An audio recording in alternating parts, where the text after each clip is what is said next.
मैं हूं आपके साथ सुमित झा। आप देख रहे हैं इंडिया न्यूज।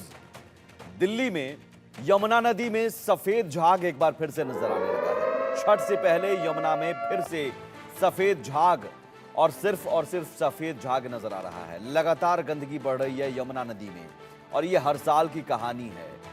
इंडिया न्यूज ने ऐसे में मुहिम छेड़ी है और सवाल कि आखिर कब यमुना साफ होगी, कब तक ये सफेद चादर, बर्फ आपको नजर आ रहा होगा, बर्फ सी ये सफेद चादर है, लेकिन ये यमुना नदी है। यमुना नदी के ऊपर पूरा सफेद झाग और ये झाग दरअसल उस गंदगी और केमिकल का नतीजा है जो यमुना में बहाए जाते हैं। और यमुना की सफाई के नाम पर हजारों करोड़ रुपए खर्च हो चुके हैं, लेकिन हालात जस के तस हैं और हर साल की कहानी एक ही है। दावे कई सारे किए गए। अरविंद केजरीवाल जब सीएम थे उन्होंने कहा था कि हम अरविंद केजरीवाल की कोशिश होगी कि यमुना नदी के तट पर हम दिल्ली वालों को लाएं, पिकनिक स्पॉट बनाएं। ये उन्होंने वादा किया था। एक तरफ तो दिल्ली में प्रदूषण भी बढ़ रहा है। गोपाल राय पर्यावरण मंत्री हैं दिल्ली के, क्या कह रहे हैं सुनते हैं। ये डेली बेसिस पे वहां पे क्या एक्शन हो रहा है उसकी रिपोर्ट वार रूम को सबमिट करेंगे।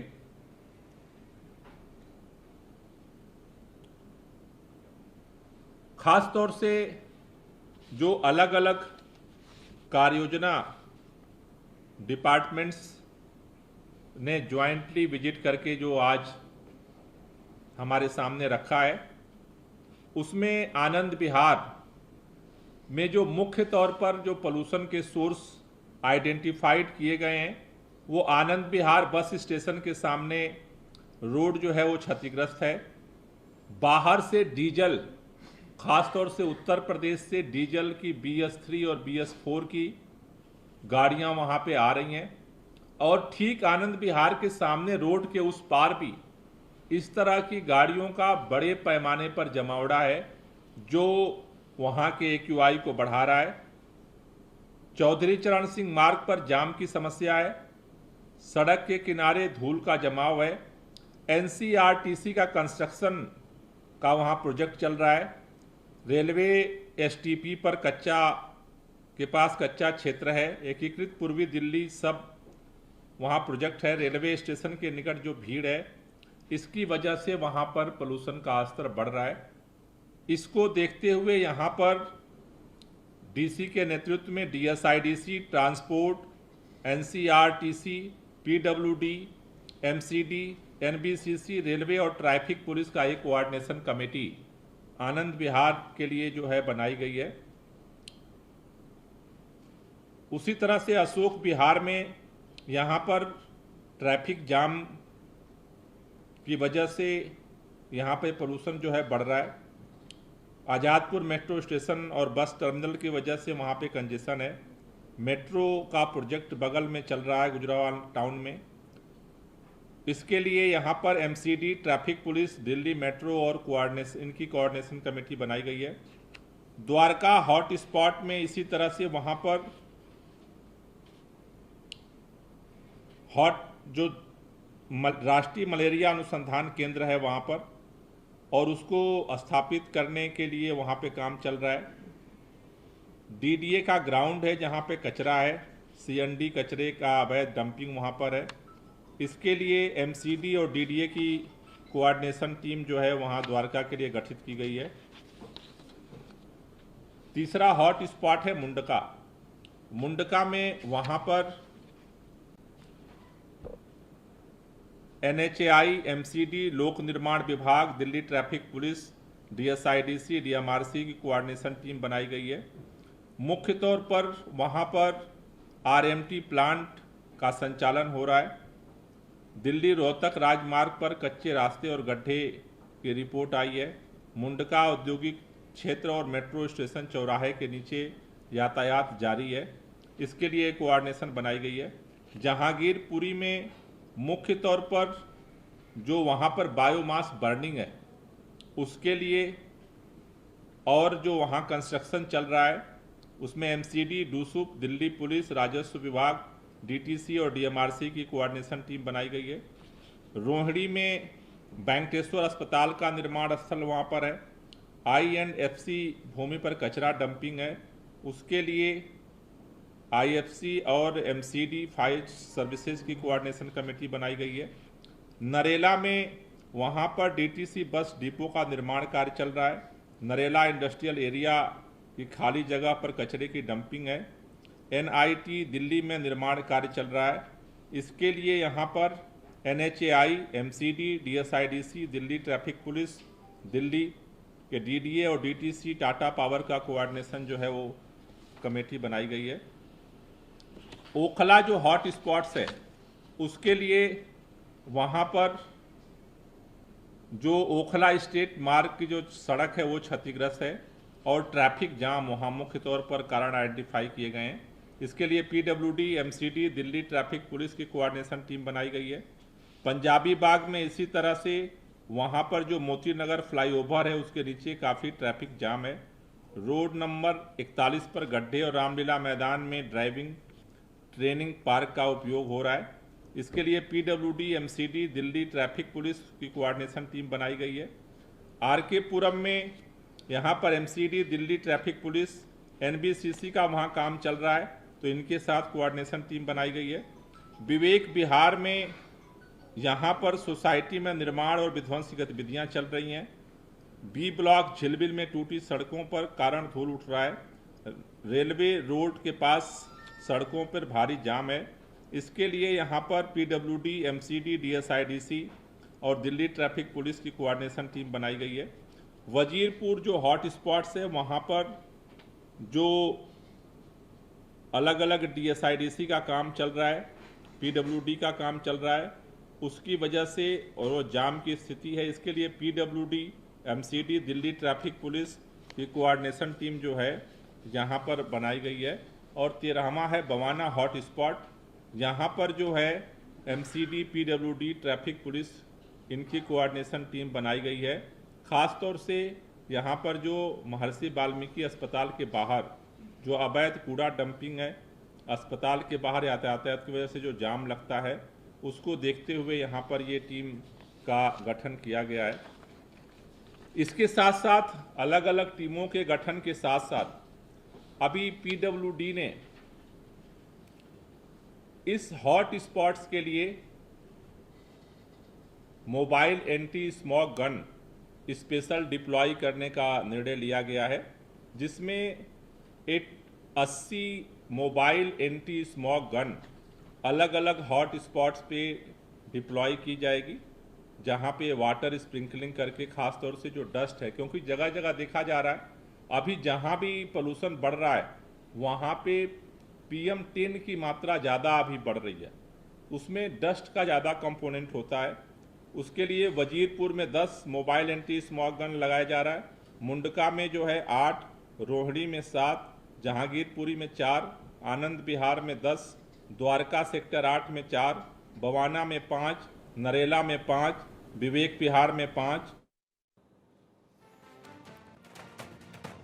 तो पर्यावरण मंत्री गोपाल राय प्रेस कॉन्फ्रेंस कर बताते हुए कि प्रदूषण की रोकथाम के लिए क्या क्या अब कदम उठाए जा रहे हैं। 13 कोऑर्डिनेशन कमेटी 13 हॉटस्पॉट के लिए बनाए गए हैं और इन सब के बीच दिल्ली में प्रदूषण लगातार बढ़ता जा रहा है। दिल्ली में अब पराली का धुआं घुलने लगा है। दिवाली से पहले ही हवा जहरीली हुई है। कई इलाकों में AQI खतरनाक स्तर तक पहुंच चुका है और यही वजह है कि अब दिल्ली सरकार ने 13 हॉटस्पॉट लोकेट किए हैं। 13 हॉटस्पॉट ऐसे इलाके जहां प्रदूषण सबसे ज़्यादा बढ़ता है, जहां बाहरी गाड़ियां बड़ी संख्या में आती हैं, उन इलाकों में कहीं ट्रैफिक जाम ज़्यादा होता है सड़क खराब होने की वजह से, तो उन इलाकों में कोऑर्डिनेशन कमेटी बनाई गई है जिसमें MCD भी, दिल्ली की ट्रैफिक पुलिस, दिल्ली पुलिस भी शामिल रहेगी और ये 13 हॉटस्पॉट बनाए गए हैं और इन सभी 13 हॉटस्पॉट के लिए 13 कोऑर्डिनेशन कमेटी बनाई गई है। देश की राजधानी राजधानी दिल्ली में लगातार पॉल्यूशन एक बड़ी समस्या बनता जा रहा है। इस बार की भी बात करें तो अभी अक्टूबर ही है और अभी से ही धुंध जो है वो देश की राजधानी में देखी जा सकती है। मैं इस वक्त इंडिया गेट पर मौजूद हूं और अगर यहाँ की भी आपको तस्वीरें दिखाएं तो आप देख सकते हैं सामने राष्ट्रपति भवन है जो इस वक्त धुंध में लिपटा हुआ नजर आ रहा है और विजिबिलिटी जो है वो काफी कम हो गई है। वहीं अगर आज के AQI की बात करें तो आज जो AQI है वो 293 दर्ज किया गया है जो कि पुअर कैटेगरी में आता है। वहीं कई ऐसे हिस्से हैं दिल्ली के, जैसे कि अगर आपको हम अपने व्यूअर्स को तस्वीरें भी दिखाएं उसके जरिए समझाना चाहें तो आप देख सकते हैं आनंद विहार में इस वक्त AQI जो है वो 342 दर्ज किया गया है। वहीं भवाना में भी AQI जो है वो 330 दर्ज किया गया है। बुरारी में 338 दर्ज किया गया है। द्वारका की बात करें तो द्वारका में 325 जो है वो AQI दर्ज किया गया है। यानी कि कई ऐसे राजधानी के हिस्से हैं जहां पर AQI जो है वो 300 से और 350 से ज्यादा है। यानी कि वेरी पुअर कैटेगरी में इस वक्त दिल्ली की हवा जो है वो दर्ज की जा रही है। हाँ, दिल्ली घूमने के लिए कई लोग आते हैं, उनसे भी बातचीत करेंगे आखिर क्या कुछ दिक्कत जो है उनको इसका सामना करना पड़ रहा है। सर, कहाँ से आए हैं आप? हम पंजाब से आए हैं। पंजाब से दिल्ली घूमने के लिए आए हैं? हाँ, दिल्ली घूमने के लिए। अच्छा, क्या कुछ लग रहा है यहाँ पर दिल्ली की हवा में? कैसा महसूस हो रहा है दिल्ली घूमकर अभी? अक्टूबर मंथ में हमको थोड़ा अच्छा नहीं लग रहा, मतलब कि कोहरा वगैरह दिख रहा है यहाँ पर।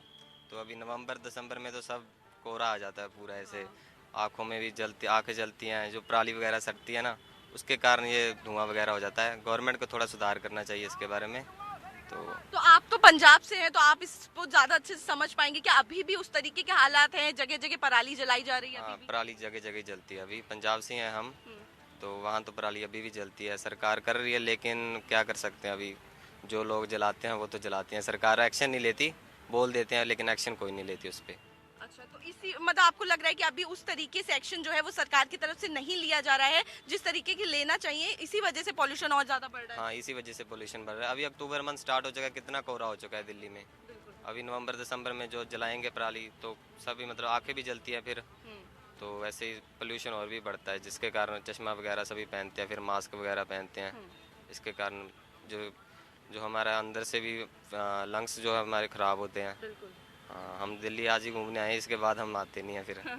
ठीक है, बिल्कुल सही, बहुत सीरियस बात है जिस तरीके से वो बता भी रहे हैं कि चश्मा लगाए हुए हैं ताकि अपनी आंखों को जो है वो प्रोटेक्ट किया जाए। बिल्कुल सही बात है, जिस तरीके से हम देख रहे हैं पराली जो जल रही है आसपास के स्टेट्स में, उसकी वजह से काफ़ी ज़्यादा पॉल्यूशन जो है वो राजधानी में बढ़ रहा है। वहीं सिर्फ पराली जलना ही नहीं बल्कि वेहिकुलर पॉल्यूशन जो है वो भी एक बड़ा रीज़न है जिसकी वजह से दिल्ली की हवा जो है वो प्रदूषित हो रही है। वहीं अगर बात करें तो सरकार की तरफ से तमाम मीटिंग्स जो है वो बुलाई जा रही है और आज भी इन्वायरमेंट मिनिस्टर गोपाल राय की तरफ से दिल्ली सेक्रेटरीट में मीटिंग जो है वो बुलाई गई है। इमरजेंसी मीटिंग में जो दिल्ली के 13 हॉटस्पॉट जो है पॉल्यूशन के, उनको आइडेंटिफाई किया गया है और उसको लेकर कैंपेन जो है वो चलाया जाएगा, जिस पे लेकर चर्चा होगी और उसके बाद एक प्रेस कॉन्फ्रेंस होगी जिसमें दिल्ली सरकार आगे क्या कुछ करने वाली है उसकी जानकारी जो है वो भी दी जाएगी। देखना होगा आखिर क्या कुछ स्टेप जो है दिल्ली सरकार पॉल्यूशन से लड़ने के लिए लेती है। कैमरा पर्सन अवधेश के साथ मैं आरजू सेठ, इंडिया न्यूज, दिल्ली।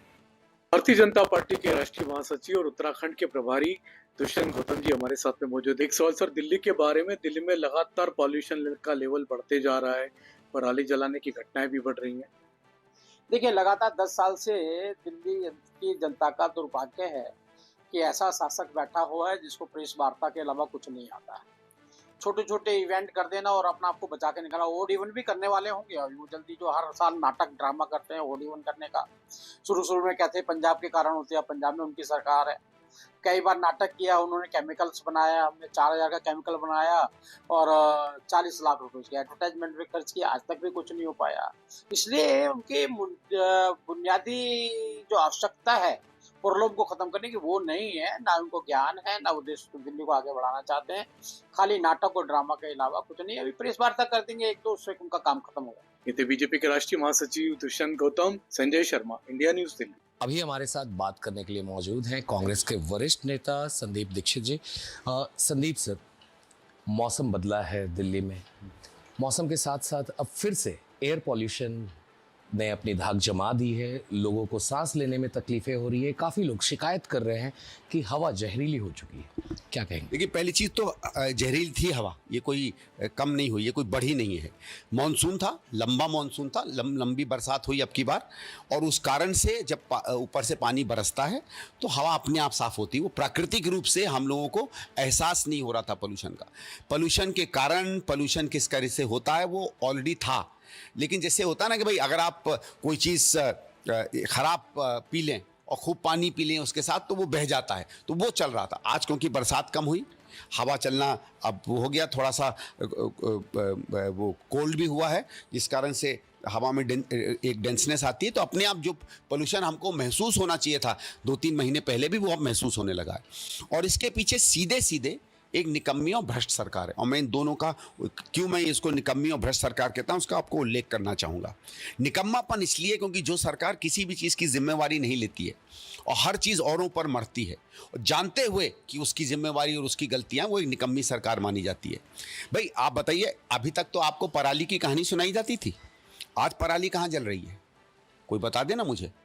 तो मेरे ख्याल से धान की कटाई होगी और महीने 2 महीने बाद, उसके बाद इनको बहाना मिल जाएगा। ठीक है, चलो तब वो बहाना दें, अब क्या देंगे? और अगर अभी से खराब होने लगा है तो आप समझ सकते हैं कि पराली इसके पीछे किसी भी तरीके से कारण नहीं है। सारी जितनी सर्वेक्षण और स्टडीज हुई हैं वो भी बताती हैं कि पराली 6 से 7% ही कारण है। और मैं एक और चीज़ पूछना चाहता हूँ ना, कि जब हमारी सरकार थी तब क्या धान नहीं होता था? क्या धान की कटाई के बाद पराली नहीं जलती थी? तब क्या होता था? क्या तब वो जवार और बाजरा पंजाब में उगाया जाता था? मुझे कोई बता देना भाई कि हमारे समय में नहीं होता था धान की पराली। तो ये तो सिर्फ बहाना था। कभी आपने, हमारी मुख्यमंत्री शीला दीक्षित जी थी, उनके मुंह से कभी पराली का शब्द सुनाओ तो कोई मुझे वीडियो बता दे भाई। फिर और इसके क्या कारण क्या हैं जो इनके भ्रष्टाचार से आते हैं। दिल्ली में सड़कों का जो बुरा हाल हो गया वो आप जान रहे हैं। इस समय कोई ऐसी सड़क नहीं होगी जिसमें कम से कम हर 100 मीटर पे आपको 10 बड़े और कम से कम एक महा बड़ा गड्ढा ना मिले।